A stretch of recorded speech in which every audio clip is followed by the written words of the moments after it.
Hello guys, welcome back to the channel. In today's video, I'm going to show you how you can visit the other DG members underwater home in Heartopia Colorfuls event.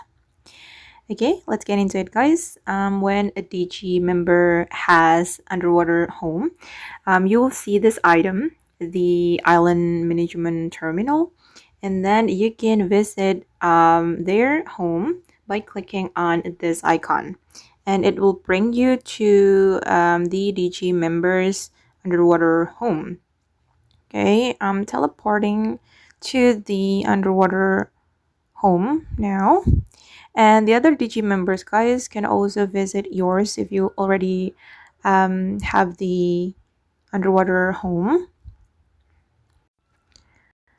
Okay, I'm already arrived in the other DG members underwater home, and we can explore the home like this, and we can give a like.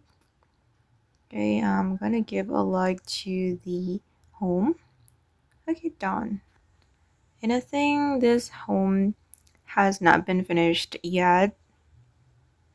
And yeah, okay guys, that's how you can visit the other DG members underwater home in Heartopia Colorfuls event.